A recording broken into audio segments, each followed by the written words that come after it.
China cancels 111.2 billion yen foreign trade order from Japan. Why? China officially issues the eviction notice. Not even a single screw is needed.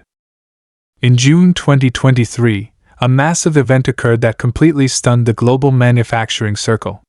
China, widely recognized as the world's factory, and a nation with huge demand for high-end equipment, shockingly issued its most stringent eviction notice in history, canceling Japanese machine tool import orders totaling a staggering 111.2 billion Chinese yuan in one go. This is not a small deal of a few million, it's over 100 billion. Any exporting nation's business would suffer cardiac arrest hearing that number. Japanese media were utterly flabbergasted. They had assumed China could not operate without Japan's precision equipment, and were even preparing to coordinate with the US on decoupling. Instead, China preemptively struck. Sorry, China doesn't need even a single screw. Doesn't that sound crazy? Even a bit like a suicidal counterattack? After all, those are Japanese machine tools, representing the highest standard of industry. Does China truly have the confidence to do this? Let's first dissect what this machine tool is. Simply put, if industry were cooking, the machine tool would be the knife in the chef's hand, a top-tier surgical knife capable of intricate carving. It is known as the mother of industry.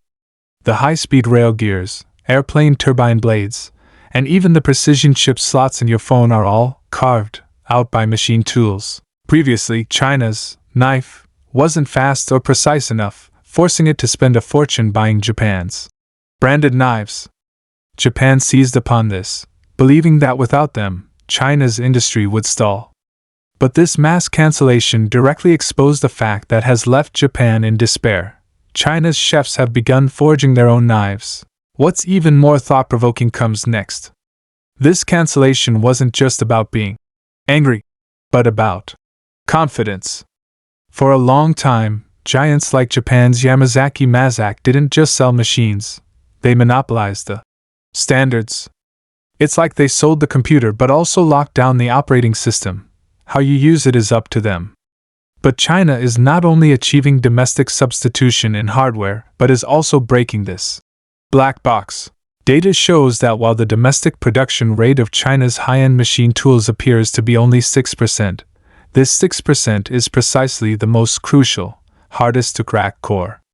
Once this hurdle is overcome, conquering the remaining 94% is only a matter of time. This is an incredible reversal, moving from being controlled by others to setting the rules. So, how exactly did China carve a path to success amid the encirclement and suppression by the US and Japan? What kind of great power rivalry and industrial reshuffling are hidden behind this 111.2 billion yen cancellation? Let's now pull back the polite veil and examine the truth of this war without smoke. The price of arrogance when supply cut off becomes starvation. To be honest, Japan has truly overplayed its hand. This time. For a long time, Made in Japan has enjoyed a thick filter in the minds of the Chinese people, with artisan spirit being ridiculously overhyped. In the machine tool sector, Japan genuinely has capabilities. After World War II, the US, for Cold War needs, fed Japan a large amount of industrial technology like a pet. Coupled with Japan's diligence, Japanese machine tools were truly peerless in the 1980s and 90s. Japan held 4 spots among the global top 10, which created an illusion for the Japanese.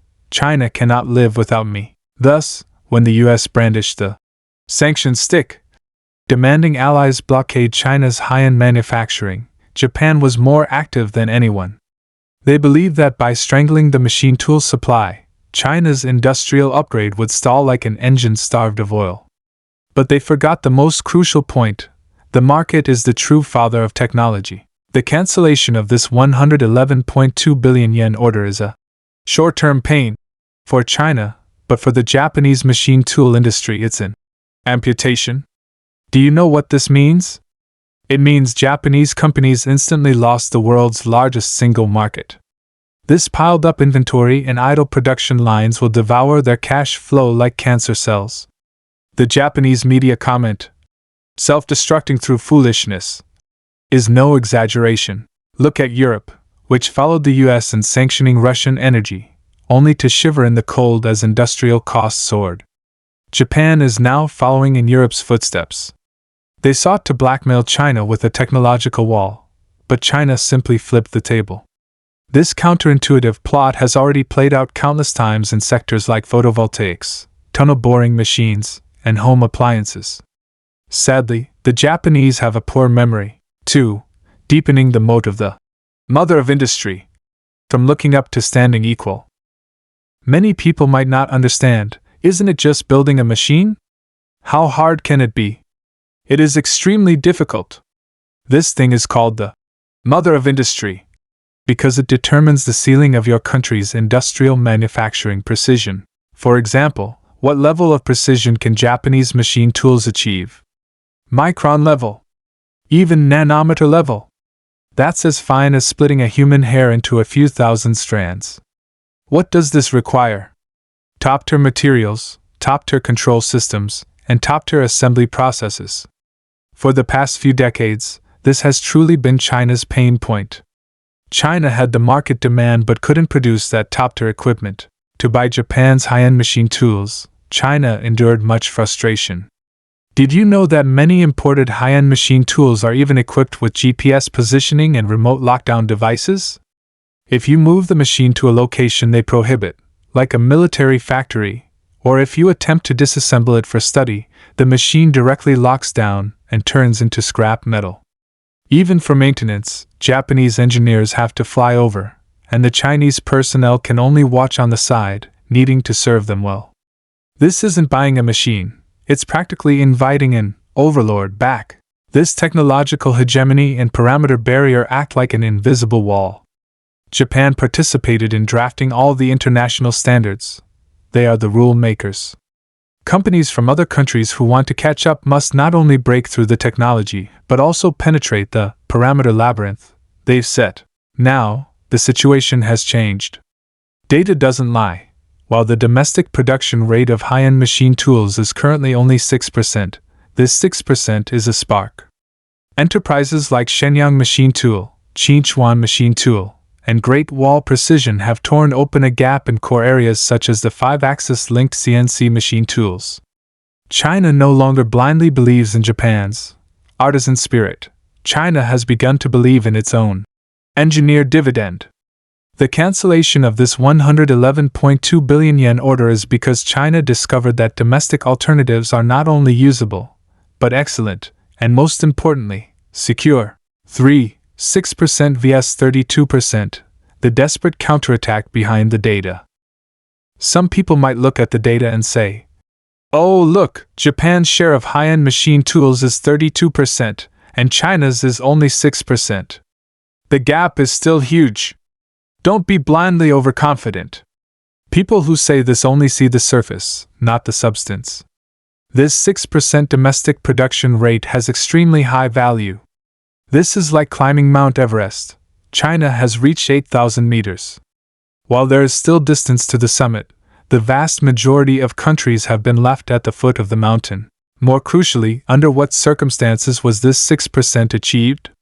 It was achieved under the adverse conditions of decades of technological blockade, talent poaching, and market dumping by Western countries. Japan's development was fed by the US, while China's development was forced.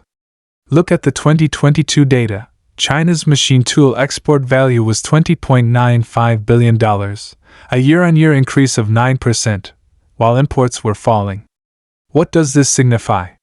It shows that China is not only becoming self-sufficient domestically but is even beginning to reverse export and seize international markets. 4. The ultimate truth of industrial competition: strength is necessary for peace. Finally, let's discuss the political logic behind this. This is not just about business, it's about national security. What did China witness in the Russia-Ukraine conflict? Western countries can instantly cut off your SWIFT settlement, stop software services, and turn your machines into scrap metal. If China continues to rely on high-end Japanese machine tools, what if one day there's a conflict in the Taiwan Strait, or US-China competition escalates. Japan only needs one command, and the machines in a large number of Chinese factories will stop running. Isn't that putting a knife to one's own throat? Therefore, the cancellation of the order is essentially a defensive offense. The Japanese government is now following the US, pursuing its Indo-Pacific strategy, and meddling in the Taiwan issue. If China continues to funnel money to Japan by buying their machine tools, it is essentially funding an opponent to suppress itself.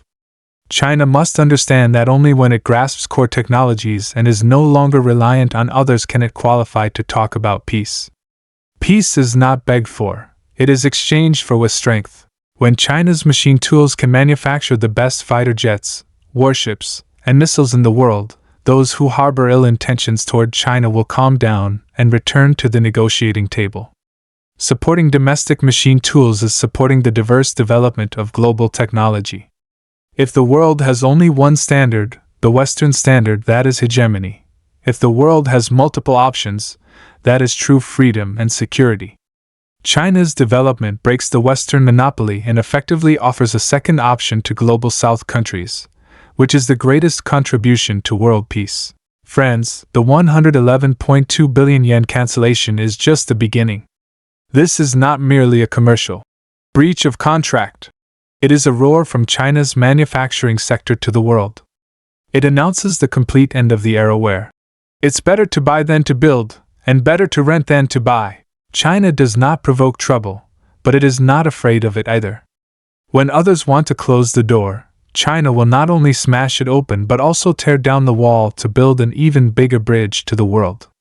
Machine tools may be cold, but the passion of Chinese manufacturing is not. While watching the lamentations of the Japanese media, China does not need to gloat, but it must remain clear-headed. Core technology cannot be bought. Only what is held firmly in your own hands is truly your rice bowl.